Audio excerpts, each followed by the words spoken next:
Professor Regan, what has brought you to Fiji? Thank you, Vijay. I was requested to come to present a lecture on constitutional change in Fiji, looking to the future. And to me, it's a very important topic. I'm not a person who's spent a lot of time in Fiji, but since 1995, I've had some involvement. I wrote a paper for the Reeves Commission whose proposals were the basis for the 97 Constitution. And then in 2012, I was on the committee of experts that was brought to Fiji to evaluate the 2012 draft constitution produced by the Guy Commission. And then subsequently in 2013, I wrote reports with colleagues for the Citizens Constitutional Forum about the 2013 Constitution. And I've continued working and writing about Fiji, but I'm not an expert on Fiji politics in particular, but I am able to at least perhaps make some comments, give some thoughts about the Constitution in Fiji. Professor Regan, just for the benefit of our viewers and listeners, the 1997 Constitution went through a parliamentary process. Of course, the Reeves Commission looked through the report and eventually, after all the consultations done by the public, a process was followed that eventually ended up in Parliament. However, 2012, 2013, when you were involved in that committee and the group that was looking at that, firstly by Professor Yash Ghai, but then he was told to leave, and of course copies of what he had printed were burnt in front of him. What was the difference between the two? Fiji's had 5 constitutions in a way. 1970 at independence, 1990 after the 1987 coup, 1997 the Reeves Commission, 2012 what's sometimes called the best constitution that Fiji never had. The commission led by Professor Yash Ghai developed the proposals, and then 2013.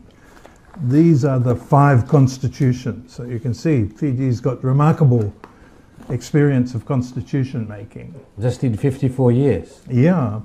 Most countries have either 1 or 2, some post-colonial states up to 3 constitutions, but 4.5 or 5, depending on how you count in Fiji, is pretty remarkable. The differences in the processes have been remarkable. 1970 was really a consultation between leaders of the ethnic communities, Itoke and Indo-Fijian, with colonial government involvement. 1990 was imposed by the military. As you say, there was no parliamentary process. 1997, there was a wide consultation process, participation. In 2012, there was wide participation and consultation on the draft that never was. 2013, like the 1990 Constitution, was imposed by a military regime, and so in both 1990 and in 2013, no involvement of the legislature. It's not just the matter of the involvement of the legislature that matters. If you have a participatory process, as was the case in 97 and 2012, it goes beyond public participation to giving all interest groups, not just the main ones, but all interest groups, a chance to have their voices heard and taken into account. And that's the job of a constitutional commission, to pull together all those ideas. So it's both participation of the people, which gives the Constitution more legitimacy, because people accept it. It's been made on the basis of hearing from us. But it's beyond that. It's also the involvement of all interest groups. And you're much more likely, through such a process, to get a Constitution that reflects the real needs of the country and is accepted by the people.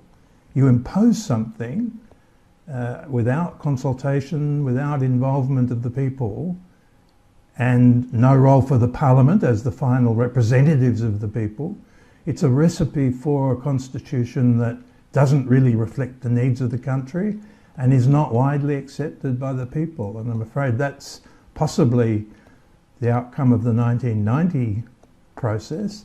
And arguably, I don't know the Fiji politics as well as you, Vijay, but it's arguably a problem with the 2013 Constitution. We'll talk a bit more about that as we go along.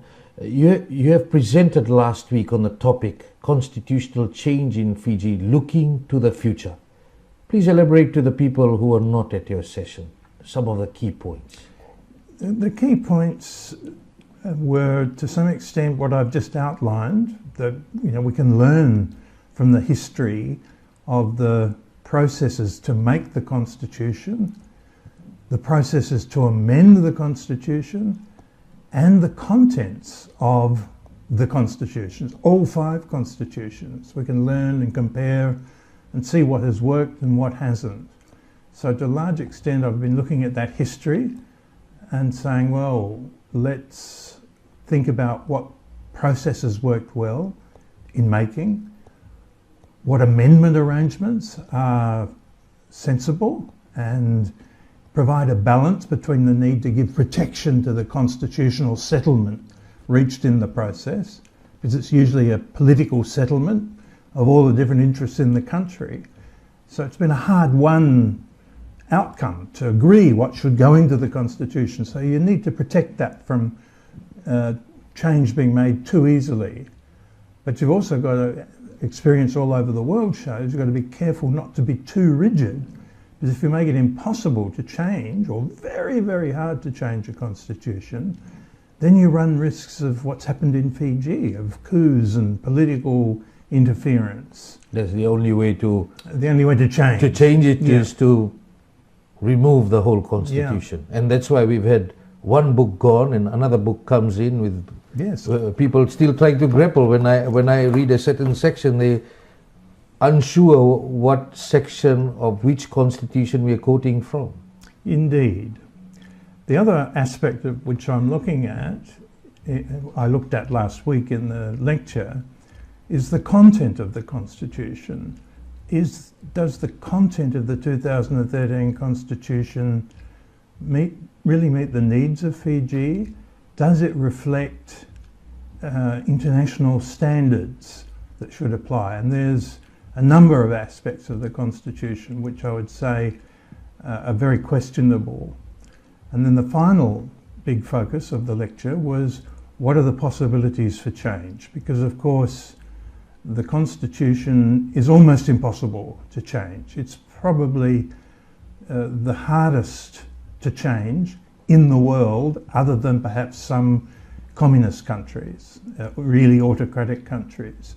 Because as you know, it requires 3/4 of all the seats in Parliament, whether the members are there, whether the seats are vacant, whether the members are sick, you still have to have 3/4 of all the members. So it would be very hard for the current government to do that. But in addition, and this is most unusual because in Fiji we've never had this before, in the 1970s, 97, 1990, 2012, none of them had this requirement for a referendum. But not only is it a referendum, but it says, the Constitution says, there must be a vote of 3/4 of all the registered voters in the referendum voting yes for whatever change is required. Now, 3/4 of all the registered voters in a system where voting is not compulsory, as in Fiji, is a recipe for an impossible amendment process, because the normal turnout is much less than 3/4. So you don't even get 3/4 turning up to vote. In 2018, the turnout was 72%. In 2022, the turnout was 68%.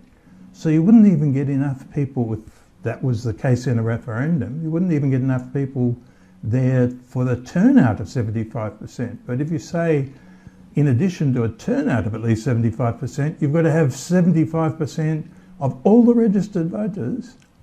So if you've got 75% turnout, every single voter would have to vote yes. Which is almost impossible. Which is almost impossible.